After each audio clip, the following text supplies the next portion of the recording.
Bismillahirrahmanirrahim. Now today I am going to start a new topic about protectionism. I will explain you trading possibility curve later on because that will require more practice about comparative advantage than it will be in the terms of trade or trading possibility curve. We will be doing it later on. But right now I am going to do what is meant by free trade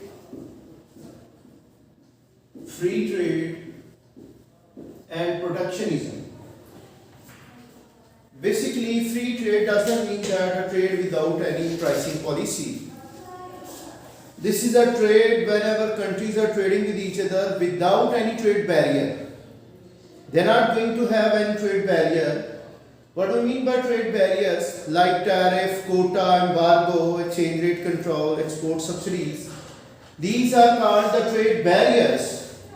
So when we find no trade barriers in international trade, we say it is called free trade, that countries are trading with each other without any restriction. There are no restrictions when they are going to trade with each other. Now, opposite to this free trade means protectionism. And protectionism means when countries, they are protecting their domestic market from international competitors. Because if the goods are freely moving from one country to another, the markets of the importing countries, they will be affected. Their employment opportunities will be decreasing because the imported goods will be taking the places of the domestically produced goods. So when domestic goods are not demanded, their producers will be declining their productions, and ultimately there will be more unemployment and fall in national income of that country where imports are taking place without any restriction. In order to protect the domestic market producers from international competition and in order to protect the employment of their own workers, the countries, they are going to have a protectionism policy or a policy in which we say expenditure switching policies, in which the expenditures of the consumers or households, they are switched over from imported goods towards domestically produced goods. Therefore, we say protectionism means when a country is restricting the free trade activities, like free trade is not taking place or it is restricted through different trade barriers. So what are those barriers which are used in the protectionism or expenditure switching policy? These barriers are tariff, import tariff, second is called quota, and third one is called embargo. Fourth one is called export subsidy.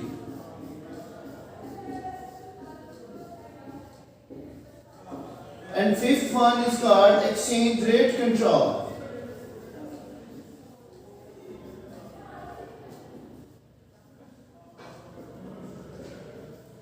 And sixth one is called administrative barriers.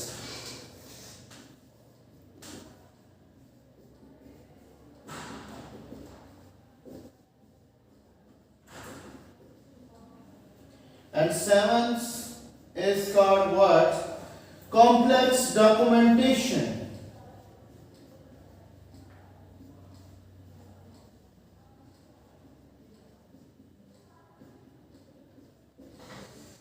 And the last one is called voluntary export restraints, VER. I will explain them.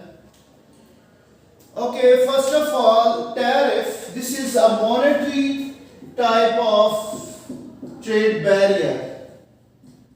What we mean by tariff? It is a tax on imported goods. This can be an export tariff as well whenever we want to restrict our exports of necessities to the other parts of the world, because if they are excessively exported, there will be shortage of necessities within our domestic market. So this can be an export tariff as well, but right now we are saying it is an import tariff which is used by the governments in order to restrict the imported goods penetrating to our market.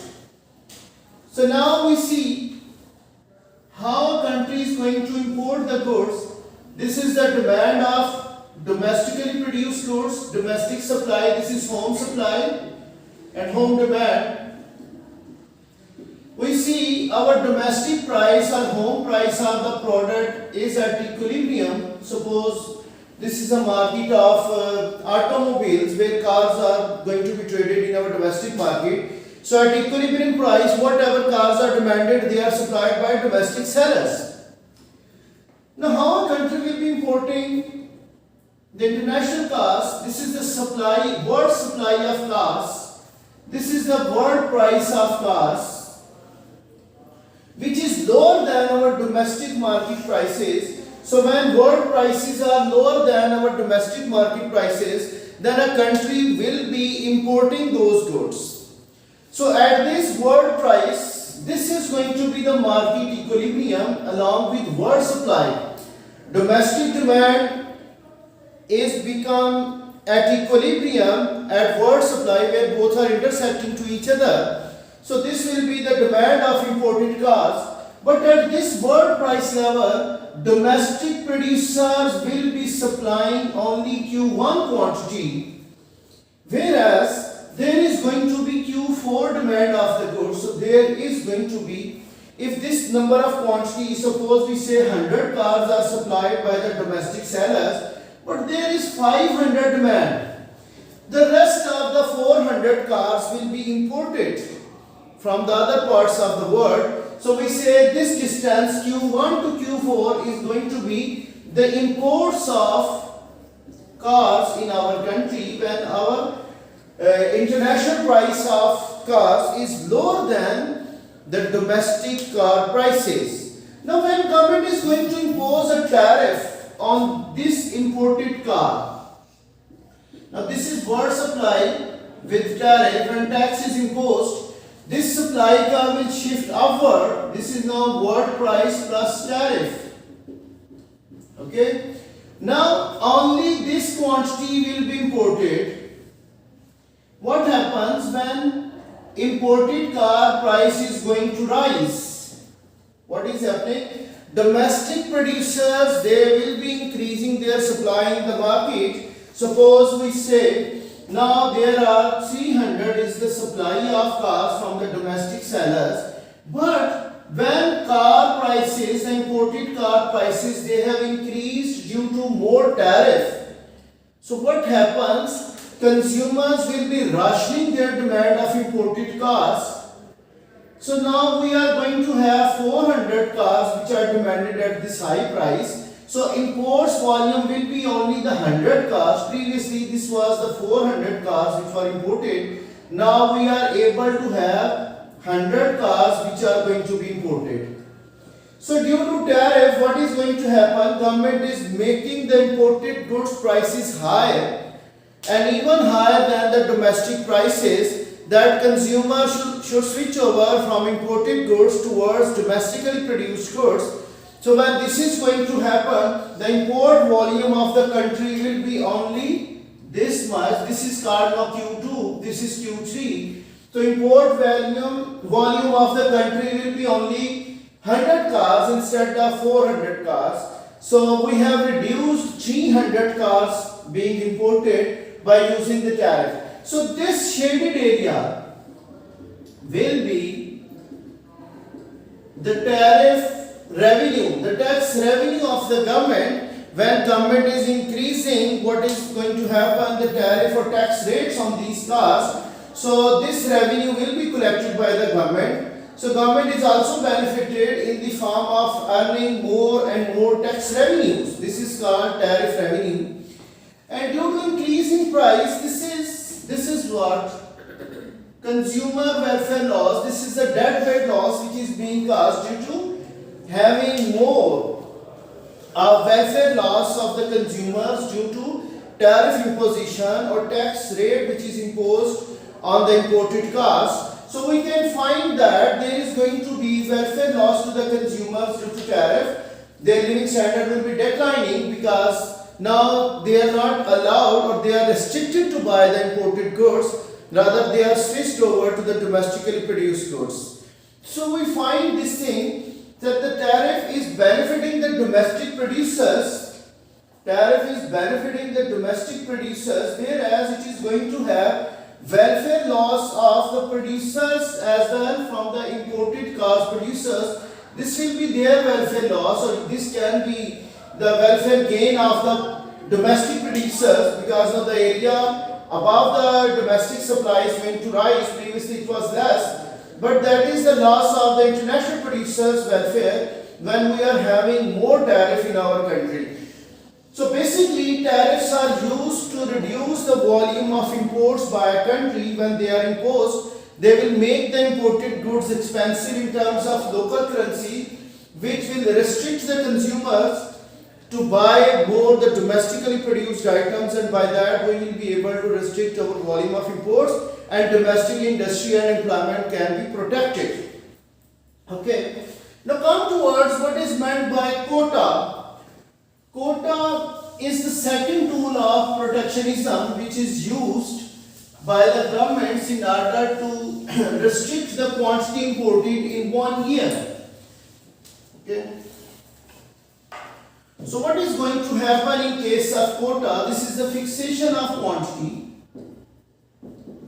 It is fixation of quantity imported. Now, government is not imposing the tax in this case. Government is only restricting the quantity imports. Import quantity can be restricted because by imposing more and more tariffs, the quantity imported is not restricted. So what government is going to do? Government is going to restrict the quantity imports by restricting a quota or limitation on the quantities which are being imported. So we find this thing, here government is not going to collect any of the tax revenue, this is only a fixation of quantity. So now see how quota works. This is the demand and supply of home produced goods or domestically produced goods, and this is the price of the same product in our domestic market. So when quota is imposed, the world supply is fixed at this level, so this is the amount of quota. So by imposing a quota, only this quantity in a year that can be imported by a country, not more than this quantity will be imported in 1 year. So here government is restricting the quantity imports. As a result, now see the world supply is making equilibrium at this price. The world price will be increased, whereas the domestic price of these goods will be lower than the world imported goods prices. So now when we are having less quantity imported, there will be competition among the buyers and price of that imported good will be increasing due to more shortages, that only a limited quantity is allowed to be imported in 1 year. So by that the price of that imported goods in our market will be increasing because of restrictions set by the government or imposed by the government in case of international trade, that will make our imported goods expensive in terms of local currency or local prices. So the imports will be restricted to a certain volume. Keep in mind here, government is not going to collect any of the tax revenue because it is only the fixation of quantity, not the imposition of a tax. No tax is imposed whenever quota is fixed. So in this case, government is getting nothing in financial terms, but it is able to restrict the imports and our domestic market and employment as well. So quota is working in this way when quantity is fixed. Now what is meant by embargo? Embargo means a complete trade ban with the country. Like we are not allowing the trade with a certain country. So that is called embargo. The third protectionism is called embargo. So embargo means a complete trade ban, or limited embargo can also be used. A complete trade ban with a country. Okay, like if we don't want to trade with some of the countries, we can have embargo with that country, that we're not going to trade with a country where we don't have any political relation, like Israel. We are not going to have any trade relations with that country.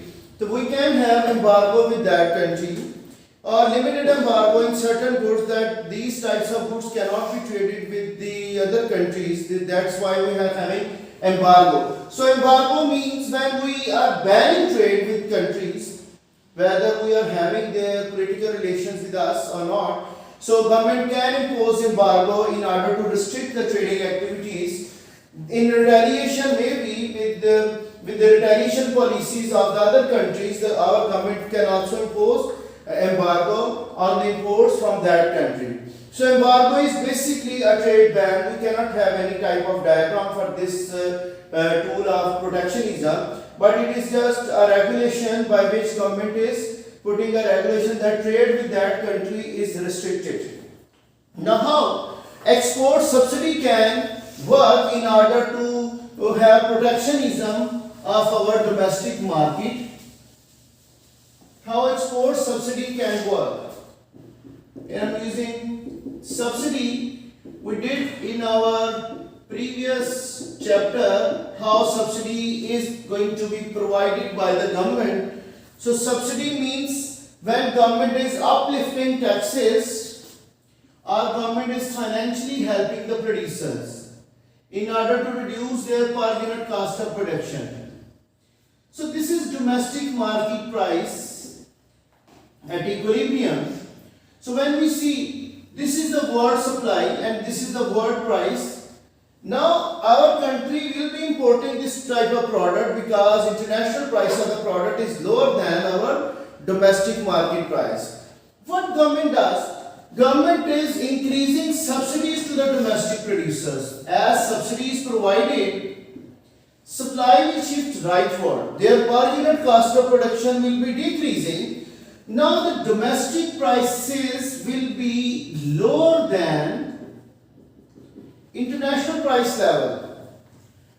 Previously, before the subsidy, what was the case? We were going to import from the other countries as our price level was higher than international price. Now due to the provision of subsidy, what is going to happen? Our domestic price level has gone below the world price level.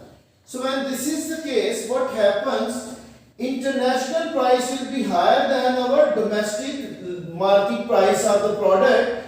So instead of importing the good, instead of importing the same commodity where we were having less advantage in production, now our country will become the net exporter of the same commodity.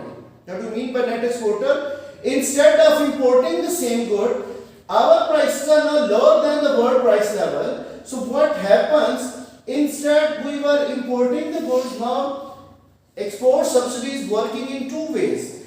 In one way, it is reducing the imports as the domestic price level is lower. On the other way around, it is going to increase the competitiveness of our exports. Now export volume can also rise. Okay, because our price level is now lower than international price level or world price level. So it will encourage our exports as well due to lower domestic prices than the world price level. So we find over here that export subsidy is having two-way action. One way it is reducing the imports, on the other way it is encouraging exports. It is usually adopted by European countries to their farmers. They are subsidizing their farmers in the form of fertilizers, in the form of financial aid. Although they are having comparative disadvantage in agricultural output, so what happens when their farmers are provided the subsidies? Their per unit cost of production will be lower than our farmers. So instead we were able to export them. They will ask us to buy from them because their prices in the domestic markets, they are lower than our price level, which is in the world price level. So they are having double barriers. They are not only discouraging their imports, but rather they are also going to encourage the exports of these commodities. So export subsidies, they are also going to have restriction on the quantity imported, and at the same time will be able to export the goods. Now what is the fifth point of this protectionism? That is called exchange rate control.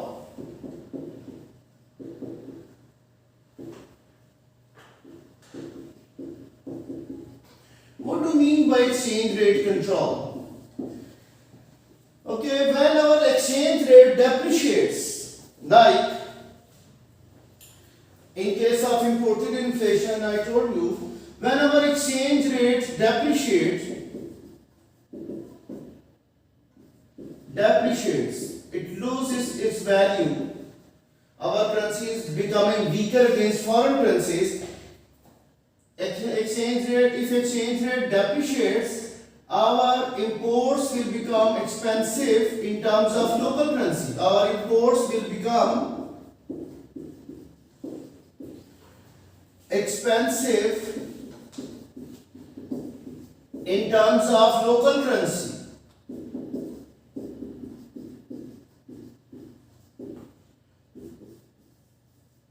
Like imported good price, when our exchange rate was rupees 100, $1 was exchanged with 100 rupees. So at that time, when price of the commodity that was a single dollar, it could be purchased at 100 rupees in our domestic market. Nowadays our exchange rate is round about rupees 160. Now the same good price is remaining 100, but in terms of rupees, its price in rupees that was having the same 100 rupees previously. Now due to exchange rate depreciation, its price in terms of local currency will increase to 160 rupees. So nothing is done by the government. What is going to happen? Our exchange rate has been depreciated in international market through interest rate changes. What happens when our currency becomes weaker against dollar? Our imports will become expensive in terms of local currency. So when they are becoming expensive, people will be switching over their expenditures from imported goods towards domestically produced goods. And it will also work on the other way around. When our exports, they will become, due to exchange rate depreciation, they will become more competitive in international market. So when exports are becoming competitive, their volume can rise. Okay, but imports volume can decrease when their prices in local currency they are going to rise. So we find that exchange rate depreciation or weakness of our local currency against foreign currency will make the imported goods expensive in terms of local currency, which will discourage them. Okay, this is called exchange rate control. Now come towards the administrative barriers. What are the administrative barriers?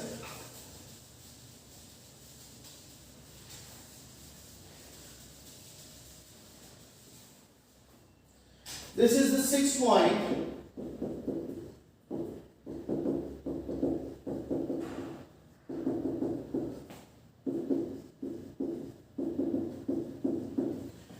We all know there is a customs department in our country, or in all of the countries there is a customs department. So whenever goods, customs department, when our goods are arrived at our ports, seaport or dry ports or airports, they are checked by the customs department whether these goods are dutiable or non-dutiable.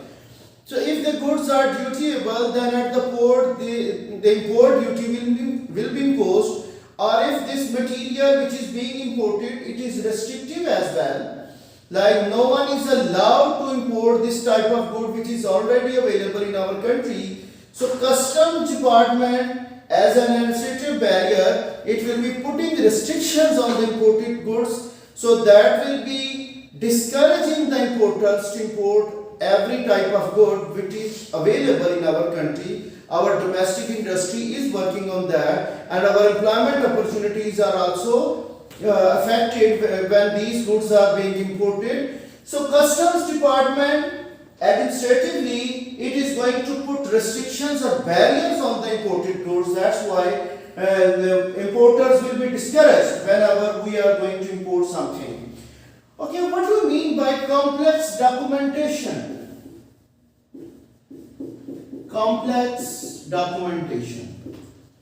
Every one of us is not allowed to import the goods because of no import license available to everyone. It is a difficult process to get the import license from the government. There are so many things which are required to get the import license, and later on when we are trying to import, there are so many international trade documents like what is the letter of credit of this trade activity, what is the tariff rate, indent, and most importantly a document which is called bill of exchange and bill of lading, where all the details of imported goods are mentioned and the name of the importer is there. So there is a pile of document which could be prepared by the importers whenever they try to import something.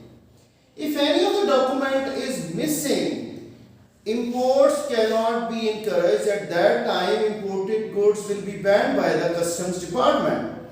There are so many complex documentation process which is required to import the goods. So this complexity of documentation will also discourage the importers to import these types of goods. Or the eighth point will be VER, voluntary export restraints.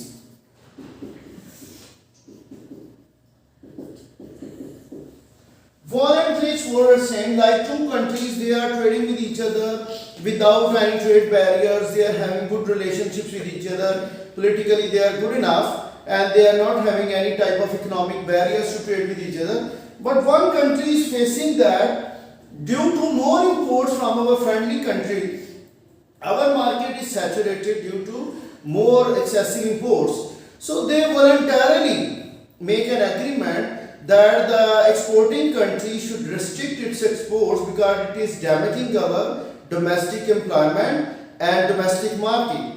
So if voluntarily a country is going to reduce the volume of exports, then definitely this will work with each other and both the countries will be making a voluntary restraint or imposition of certain types of barriers to export and import the goods. So that will protect the countries from international competition. But if countries are not going to have voluntary restraints on their exports, what happens? The other trade barriers like import, tariff and quota, embargo, they could be applied by the governments of the countries when voluntarily they are not restraining their trading activities with other countries. So these are different types of protectionism tools by which government can protect the domestic market. Now what are the consequences of this protectionism? We will be doing that in our coming lessons, hopefully in the next week. Okay, so we will be trying to complete our chapter number 4 in the coming week. Then it will be the part of your final assessment after the lockdown effects, hopefully on January 12th of 2021, inshallah. So thank you very much for today. We will be doing the next part of protectionism in next week classes.